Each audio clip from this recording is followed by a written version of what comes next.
Assalomu alaykum barchaga. Bugungi videomiz abituriyentlarga tavsiya, ya'ni oliy ta'lim muassasasiga hujjat topshirgan, undan keyin esa kirish test imtihonlarida kirib ma'lum bir balga ega bo'lgan, endilikda yo'nalish tanlash bosqichida bo'lgan abituriyentlarga tavsiya. Bugun 28-iyul 2026-yil. Demak, yo'nalish tanlashda nimalarga e'tibor beramiz? Davlat grant ustuvorligi yoki grant kontrakt ustuvorligi, ya'ni ta'lim yo'nalishi deyiladi ikkinchisi. Grant ustuvorligi deganda bu 5 ta yo'nalishni avval grant holatini ko'rib chiqadi, keyin kontraktni bir boshdan ko'rib chiqadi. Xo'p, ta'lim yo'nalishi esa bu grant va birinchi yo'nalishni, masalan, granti bali yetmasa birinchi yo'nalishni kontraktini ko'rib chiqadi, keyin ikkinchi yo'nalishga o'tadi. Shunisida farq qiladi. Demak, e'tiborli jihati shu.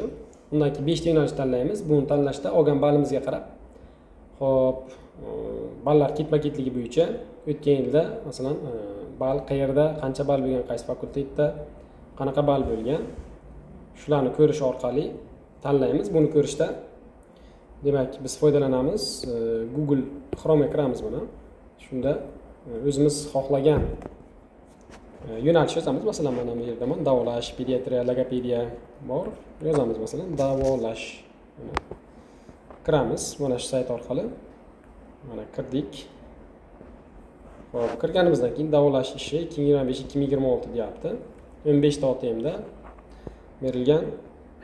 Hop, 3 ta majburiy fan, 2 ta asosiy fan. Undan keyin bu yerda e'tiborli jihati mana bu yerda ball kalkulyator degan joy bor. Mana shu ball kalkulyatorga o'zimiz olgan ballni kiritamiz. Misol uchun endi davolash dedik. Buni davolash ball ancha yuqori. Misol uchun keyingi 170 ball deylik, oldik testdan. Qo'llash qilamiz. Shunda bizga OTMlar ro'yxatini chiqarib beradi mana bu yerda. Birinchisi masalan Andijon davlat tibbiyot instituti. Bunga ballimiz yetmas ekan, mana past deyapti kirish ehtimolligini. Shartnoma chunki 177 bo'lgan. Bizni 177 ballimiz grant holatida birorta joyga yetmaydi mana. 0 qo'ygan. 0 ta grant deyapti. 170 balling bilan sen hech qayerga kira olmaysan. Xo'p, kontrakt 10 ta moslik topib berdi.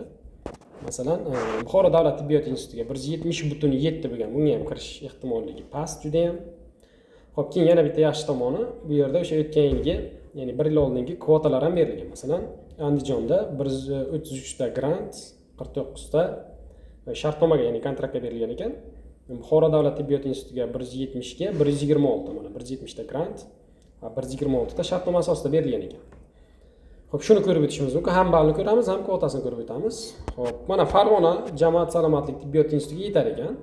169 bo'lgan chunki 90 ta shartnoma, 26 ta grant asosida qabul qilar ekan. Mana shu sariq rangda belgilanganlarga ballimiz yetadi. Mana o'rtacha deb qo'yibdi. Mana bir nechtasida yetadi, qaysidirlarida yetmaydi. Shu joydan biz o'zimizga tegishli bo'lgan 5 tasini tanlab olishimiz mumkin. Masalan, kelinki birinchisiga Buxoro davlat tibbiyot institutini tanladik. Hop, keyingisiga masalan Farg'ona jamoat salomatligi, undan keyin Jizzax davlat pedagogika instituti masalan. Hop, keyin Navoiy davlat universiteti deylik. Hop, yana qaysini tanlaymiz? Hop, masalan Toshkent davlat tibbiyot akademiyasi Chirchiq filiali mana. Demak, tanladik. 5 ta tanlov bo'ldi. 5 ta tanlov bo'lgandan keyin, hop, bu oldingisi qolib ketgan ekan.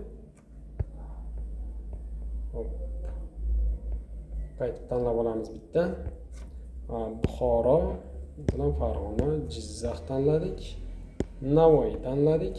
Hop, yana ham qaysi? Kelinki mana Termiz filiali misol uchun. Ana endi bizga chiqarib beradi mana. Tanlovlarim deyapti. 5 ta yo'nalish. Birinchisi deyapti. Buxoro davlat tibbiyot institutiga yetmaydi balling, chunki 170.7 bo'lgan. Mana bu yer ostiga mana bor. 170 ball DTM qoidasiga ko'ra birinchi mos keladigani ikkinchi tanlov. Bu deyapti Farg'ona jamoat salomatlik tibbiyot instituti.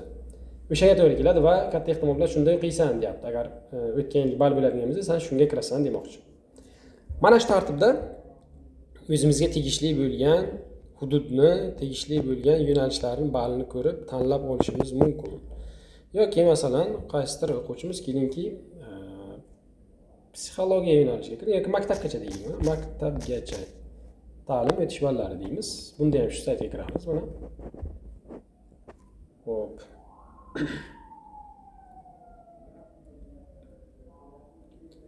Maktabgacha ta'lim kirish ballari kvotalari 2025-2026.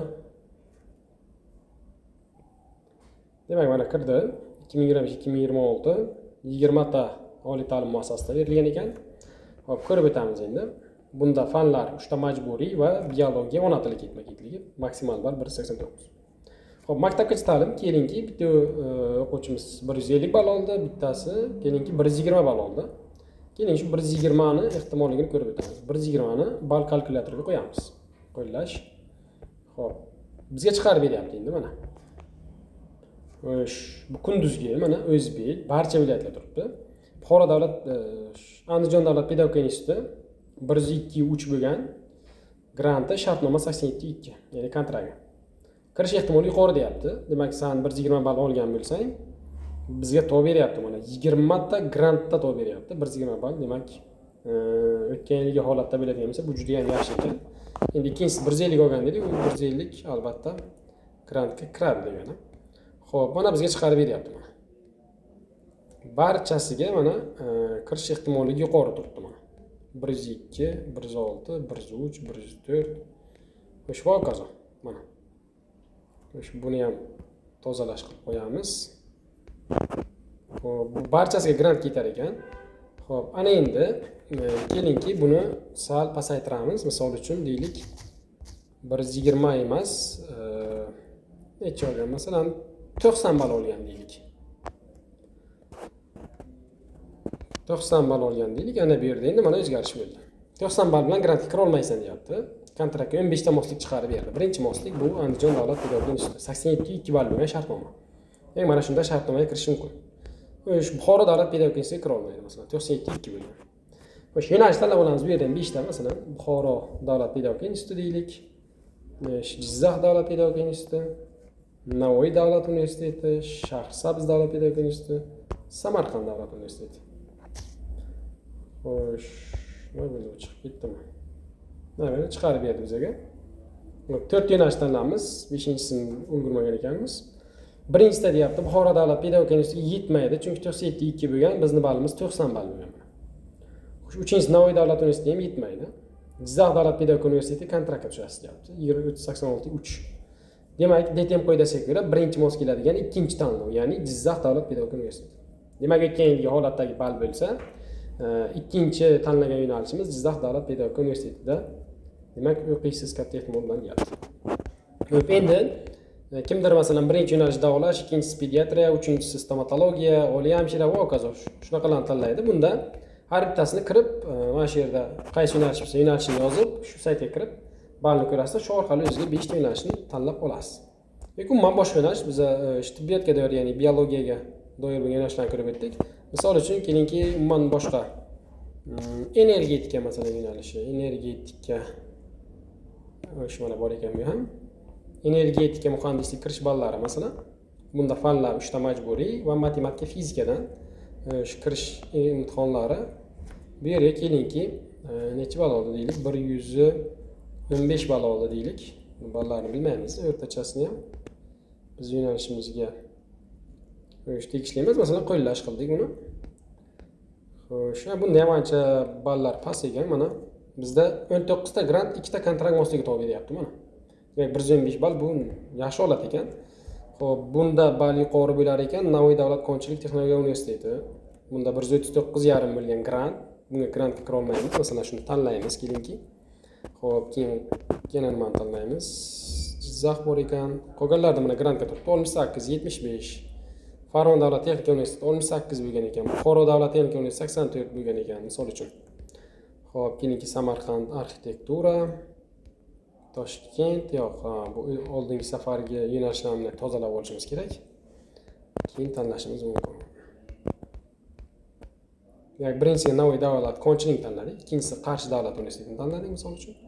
Toshkent kimyo texnologiya institutini tanladik. 3 ta bo'ldi. Termiz davlat muhandislik. Xo'p, Urganch davlat universitetini tanladik. 5 ta yo'nalish bo'ldi. Bizga chiqarib beradi. Navoiy davlat konchilik va texnologiya universitetiga kontraktga o'qish deyapti. Keyingisi Qarshi davlat universitetiga grantga. Va hokazo, DTM qoidasiga ko'ra birinchi mos keladigan birinchi tanlov Navoiy davlat konchilik va texnologiya universiteti. Ham mana shunda o'qiymiz. Demak, Har kim mana shu tartibda o'ziga tegishli bo'lgan yo'nalishlarning 5 tasini tanlab olish mumkin. Avvalambor o'zingiz tayyorlangan ustozingiz bilan maslahatlashgan holatda o'tgan yilgi ballar, undan oldingi yilgi ballarni ko'rib, bamaslahat ustozingiz bilan va uyingizdagilar bilan qaysi hudud mos keladi, shularni maslahatlashgan holatda tanlashingiz mumkin. Bu narsa ham foyda bersa xursand bo'lamiz. Sog' bo'ling, salomat bo'ling.